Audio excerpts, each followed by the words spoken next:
Good afternoon, everybody. Good afternoon. So this is your devotionals once again in front of you.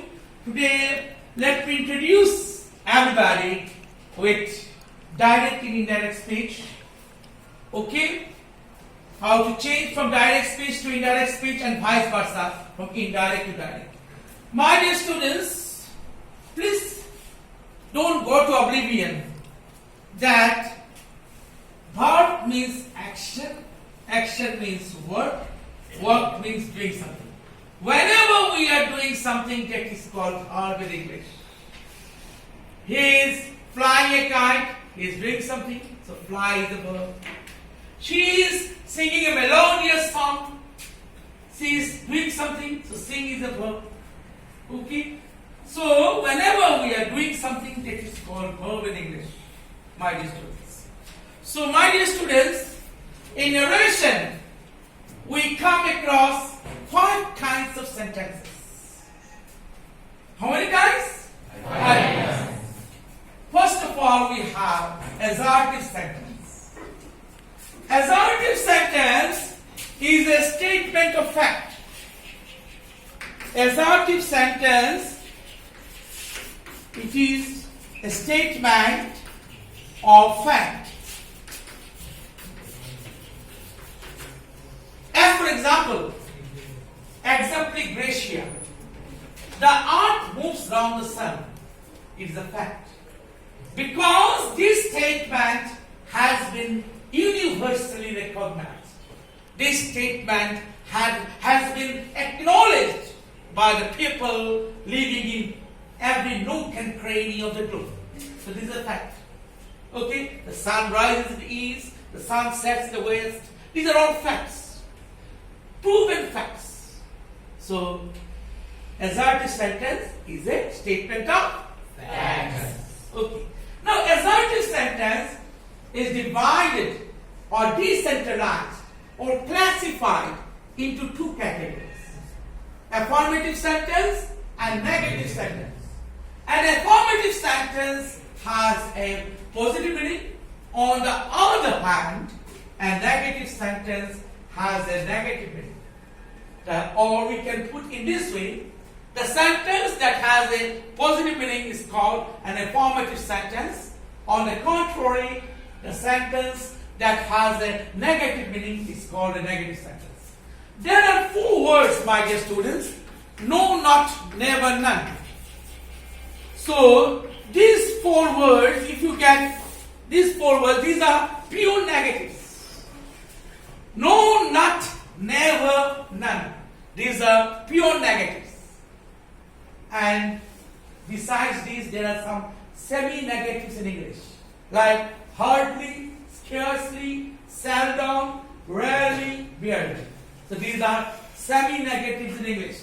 If you get pure negatives or semi-negatives, then the sentence will be negative sentence, my dear students. Otherwise, if you get positive meaning, the sentence will be affirmative sentence or positive sentence. Now, next, after assertive sentence, we have imperative sentence. Now, an imperative sentence, it expresses advice, request, order, or comment. Or we can say, if you start a sentence with like, that is also imperative sentence. Okay. Now, advice. When advice is used as noun, the spelling is advice. When advice is used as verb, the spelling is advice. Or rather, I should say, the words ending up with ce are nouns in English, and the words ending up with se are verbs in English. Practice, practice is noun. Practice is verb. Dvice is noun. Dvice is verb. So the words ending with c, nouns. The words ending with se, verbs. Okay. So an imperative sentence expresses advice, request, order, or command. Say if I write, my dear students, do not go near the river. Do not go near the river. It is advice. One person is giving advice to another person. So do not go near the river or do not go near the well. Okay. One person is giving advice. Now, if I start a sentence with please give me a glass of water. Request. If I go to your house, okay, in your village, near say Mahishadal or elsewhere, Pascura or elsewhere, and if I am feeling very thirsty, so with a view to quenching my thirst, if I request you to give me a glass of water, you will certainly give me a glass of water. You will not say, no, we do not have water in our house. Maybe I am a stranger. I may be a familiar person, or I may be a stranger. It is insignificant whether I am a familiar person or a stranger, but you will definitely give me a glass of water. So the sentence started with please. Please give me a pan. Please give me a glass of water. Request. One person is requesting the other person. So this is an example of imperative sentence. Now, one teacher has become annoyed. That naughty boy is doing some mischievous activities inside the classroom. The teacher became annoyed. Teacher became perplexed. Teacher became very much angry. He is frowned. Due to his frown or due to his very anger, he ordered the student, stand up on the bench. Okay, stand up on the bench. His teacher has ordered the student to stand up on the bench. This is an example of imperative sentence. My dear students, when in our say Ukraine, the battle is going on, the war is going on between Russia and Ukraine.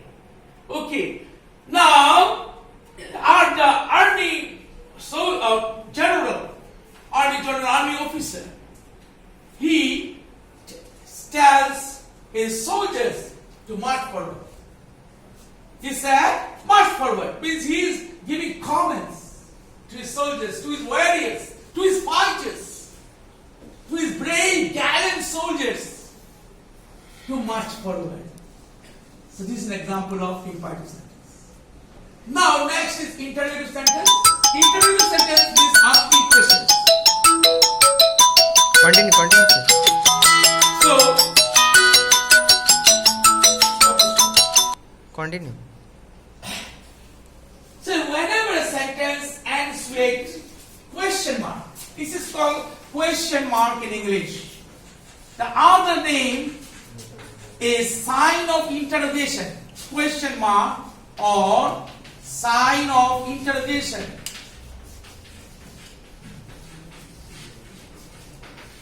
Like, what is your name? When did you come? What is the time by your watch? What is the time by your watch? Question mark. What is your name? Question mark. When did you come? Question mark. So whenever a sentence ends with a question mark or sign of interrogation, the sentence is an interrogation sentence. Okay. But there are some WH words, question words in English. The question words in English. What, when, where, how, etc. The question words. Then the rule is different in narration. Okay? But if the reporter speech will not, do not, or does not rather, does not start with a question word, then the connect will be E for when. And if it starts with question word, WH words, then we, in the answer, we will write a question word, not the connective E for when. Okay, these are different rules. Now, exclamative sentence. An exclamative sentence expresses sudden feeling of joy or sorrow. Alas, I am undone. What a nice thing it is. What a nice flower it is.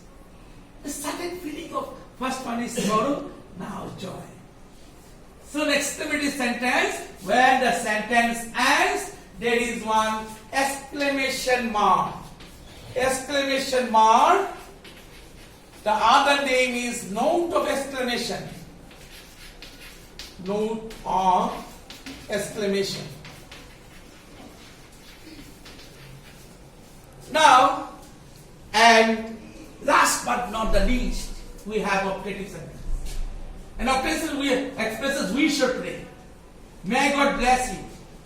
May you be happy. Okay. So may you live long. Pray, wish. We should pray that a sentence is optative sentence.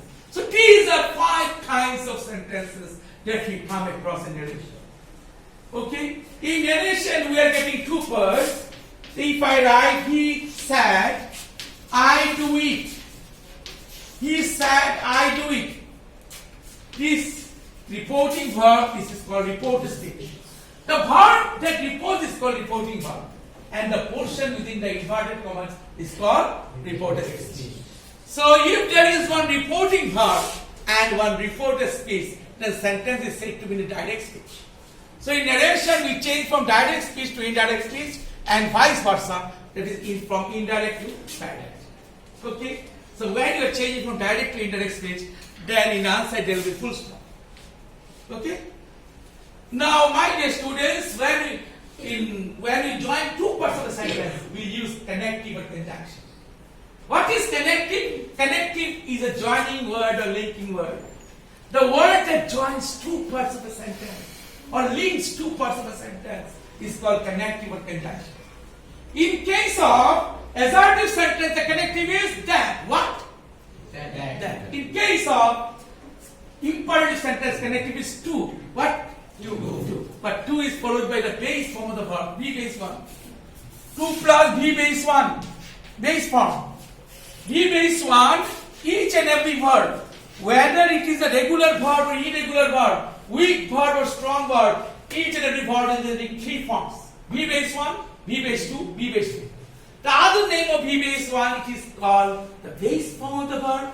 It is also called the root of the verb. It is also called the principal verb. It is also called the main verb. It is also called the present tense of the verb. What is be base 2? Be base 2 is the past tense of the verb. And be base is the past participle form of the verb. Okay? So my dear students, so after 2 we cannot write when. We will write 2, go. Go and can. So 2 is followed by the base form of the verb. Never forget. Never go to oblivion. Now, in case of interrogative sentence, the connective is E for whether. But if the reported speech starts with a question word or a WH word, then we will not use E for whether. We will use the question word itself. Okay. In case of exclamatory sentence, the connective is that. In case of operative sentence, the connective is that. So when you are changing, my dear students, from direct speech to indirect speech, then we make certain changes in narration. Term is changed to go, but not always. Term is converted, but transformed into go, not always. Next, here is converted there. This is converted that.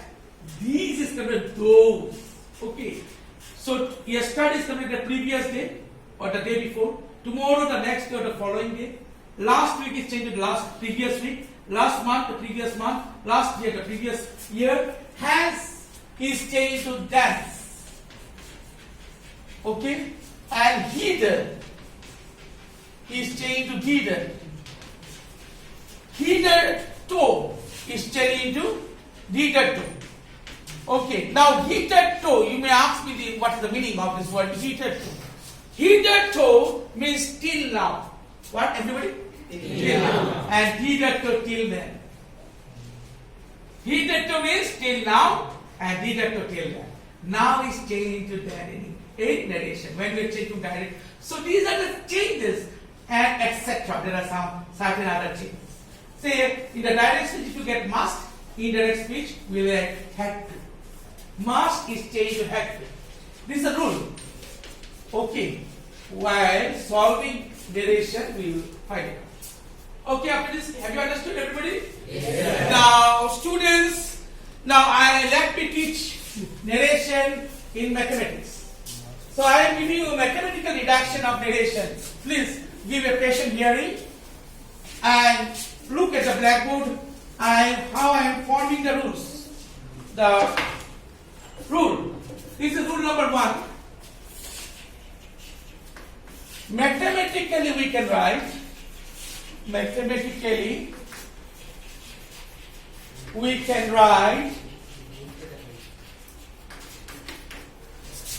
future tense slash present tense. This is called slash or oblique. Future tense slash present tense plus present tense slash past tense is equal to no change. This is first rule. Look at the blackboard, everybody. So it becomes readily fathomable or intelligible, comprehensible to everybody.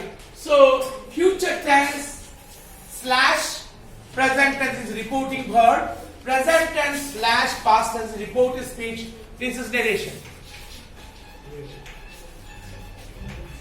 Now you see example. You will say, comma, I am ill. You will say I am ill. So this is reporting verb, this is reported speech. Now we'll say this is future tense, simple future, more accurately, more aptly, I should say simple future or future indefinite tense. So reporting verb is in the simple future tense. Future tense. And reported speech is the present tense. Okay? How can you know? You know that verb is again classified into two categories. Principal verb and auxiliary verb. Principal verb, I was told you, VBX for is principal verb. And auxiliary verb, that verbs that has the principal verb in order to get the complete sense of the statement is called auxiliary verb or helping verb. I do it, I is subject, do is the principal verb, it is object. I can do it, I is subject, do is the principal verb, can is the auxiliary verb, it is object.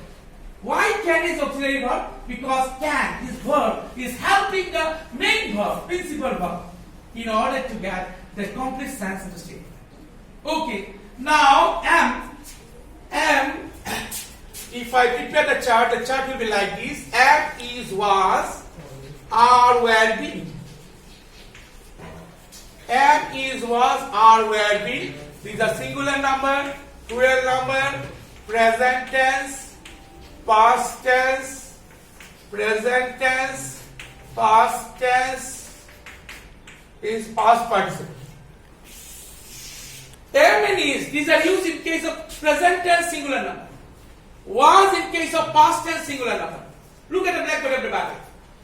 Are present tense plural number, were past tense plural number, and be is the past participle form of all those be verbs. The whole thing is known as family of be verbs.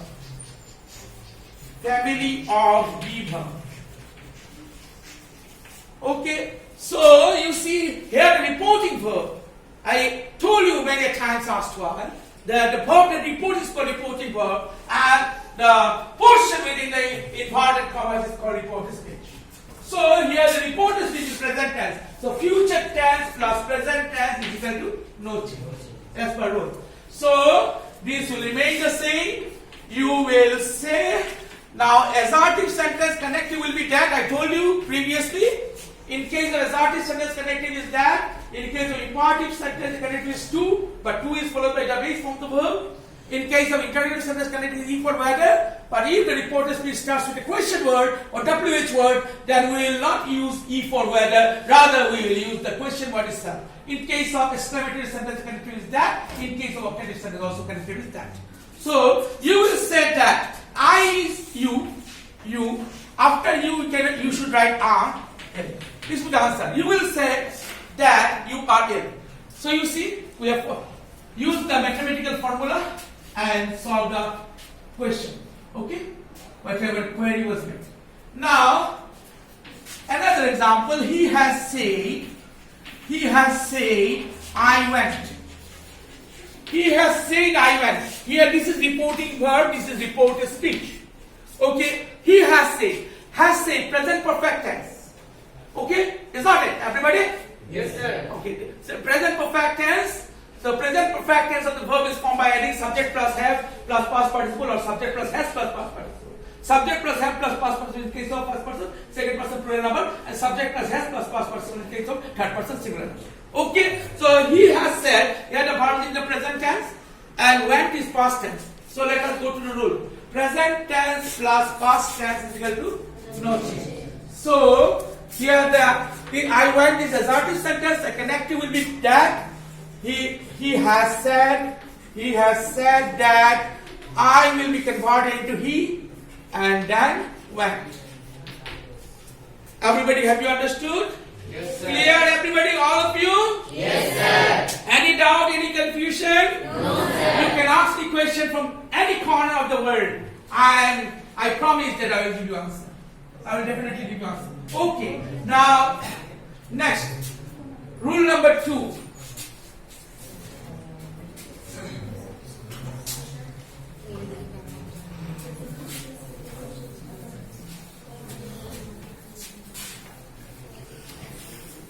So before learning the rule number 2, my dear students, I was speaking about weak word and strong word. So you may ask me this question. This question will obviously come to your mind. So what is the meaning of weak word and how can we differentiate weak word and strong word? My dear students, there are some rules. There are some rules where we can differentiate, we can make out, we can understand very vividly, very clearly which word is weak word and which word is strong word. Okay? So for a strong word is concerned, I am writing one for the 3 forms, V base 1, V base 2, V base 3. If I write see, here sang, here sung. So, while making the past tense, while getting the past tense, deriving the past tense, we have changed the inside vowel. So, strong verb is formed by changing the inside vowels. These are rules. This is I, vowel. A is vowel. Yes, sir. Do you agree? Yes, sir. So, by changing the inside vowels, we got or we derived the past tense of the verb. So, this is strong verb. Rule is what? Strong verb is formed by changing the inside vowels. Now, weak verb. Weak verb, there are 3 rules. Rule number 1 of weak verb states that weak verb is formed by reducing the number of vowels. Say, V base 1, V base 2, V base 3. How many vowels are in V base 1? How many vowels are in